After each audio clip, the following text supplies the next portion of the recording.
क्या आप मेरी बात पे यकीन करोगे कि मैंने इस नान खताई को बगैर ओवन के सिंपल तवे के ऊपर बनाया है। मुझे नान खताई बेहद पसंद है, लेकिन मसला ये है ये सिर्फ लाहौर से मिलती है, तो इसीलिए अब हमेशा मैं इस नान खताई को घर पे ही बनाती हूँ सिंपल तवे के ऊपर। सिर्फ 10 मिनट के अंदर ये नान खताई बन के हो जाती है तैयार, एकदम परफेक्ट और इतनी खस्ता के मुंह में जाते ही घुल जाए। इस नान खताई को बनाना इतना ज्यादा आसान है कि जिस इंसान को जरा भी कुकिंग नहीं आती वो भी मेरी वीडियो को देख के पहली बार में मुझसे भी ज्यादा अच्छी बना लेगा। सबसे पहले 1 कप पीसी हुई चीनी लें और 1.5 कप मैदा। आप चाहें तो मैदे की बजाय चक्की वाले सफेद आटे का भी इस्तेमाल कर सकते हैं।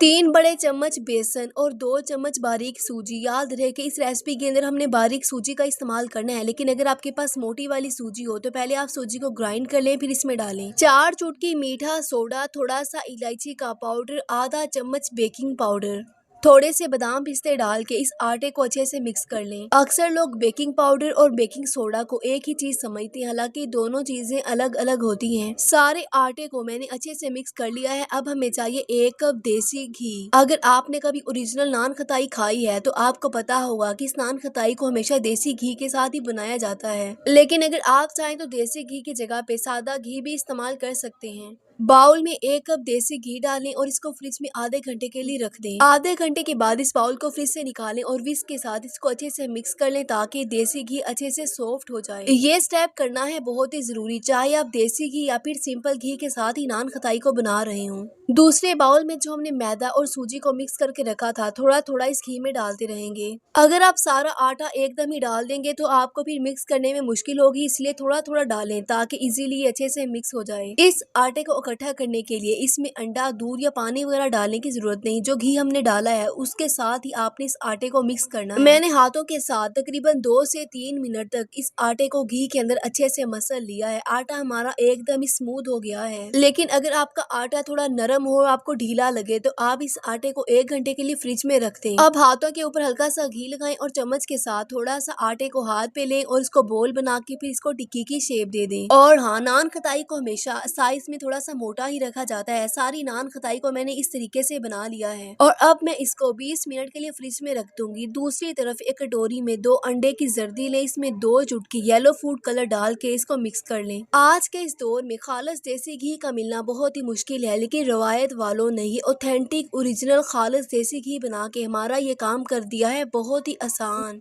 इसीलिए मैं अपनी नान खताई के अंदर ये देसी घी इस्तेमाल करती हूँ, क्योंकि ये देसी घी की खुशबू, ग़ज़ाइयत और इसका जायका हमारी नान खताई को लगा देता है 4 चांद। और नीचे मैंने रवायत के काउंट को भी मेंशन कर दिया है। जिस प्लेट में इस नान खताई को बेक करना है उसमें हल्का सा घी और कागज लगाएं, इसके ऊपर नान खताई को रख दें और जो अंडे के अंदर हमने कलर को मिक्स करके रखा था वो अंडा इसके ऊपर लगा दें। लेकिन अगर अंडा पसंद ना हो, थोड़ा सा कच्चा दूध लें, इसमें येलो फूड कलर डाल के इसको मिक्स कर लें, तो फिर ये अंडे की जगह पे आप दूध को इस्तेमाल कर लें। और इसके ऊपर थोड़े से बादाम लगा दिए हैं। आज की इस नान खताई को हम बगैर किसी ओवन टेंशन के सिंपल तवे के ऊपर ही बेक करेंगे। सबसे पहले तवे को गर्म कर लें, इसके ऊपर स्टील की प्लेट को उल्टा करके रख दें और इसके ऊपर नान खताई वाली प्लेट को रख दें और लो फ्लेम पे इसको 30 मिनट तक पका लें। लेकिन अगर आपने चूल्हे की आंच को तेज कर दिया तो आपकी ये नान खताई नीचे से जल जाएंगी, तो इसीलिए आंच को लो रखें। और जब इस नान खताई को हमने बेक करना है तो आपने बार बार इसको चेक नहीं करना। बार बार चेक करने से टेम्परेचर आगे पीछे होगा और नान खताई के ऊपर अच्छा कलर नहीं आएगा। तो ये देखिए 30 मिनट हल्की आंच पे पकाने के बाद पाकिस्तान लाहौर की मशहूर खलीफा नान खताई है तैयार। अगर आपको तवे के ऊपर बेक करने में डर लगता है तो आप इसको कढ़ाई में भी बेक कर सकते हैं। कढ़ाई में इसको बेक करने में आपके 40 मिनट लगेंगे। और एक बात का ख्याल रहे कि जब ये नान खताई गर्म होती है तो इसके टूटने का डर रहता है। आप इस नान खताई को बेक करके ठंडा कर ले, फिर इसको हाथ लगाएं।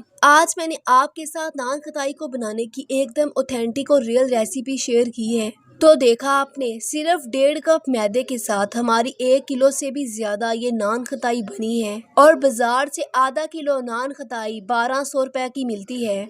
इसकी लुक, टेक्सचर और इसके टेस्ट से कोई भी यकीन ही नहीं कर पाएगा कि ये घर की है या बाजार की। इतनी जबरदस्त, परफेक्ट, क्रिस्पी और खस्ता तो इतनी के मुंह में जाते ही घुल जाए। बिल्कुल नो फेल रेसिपी है ये। मेरे कहने पे एक बार इसको लाजमी ट्राई करें। इसको खाने के बाद मैं इतना तो दावे के साथ कह सकती हूँ कि कोई भी बाजार से कभी नान खताई खरीदेगा नहीं, हमेशा मेरे तरीके से ही घर में बनाएगा। अगर वीडियो अच्छी लगी है तो लाइक और फॉलो जरूर करें। Thank you.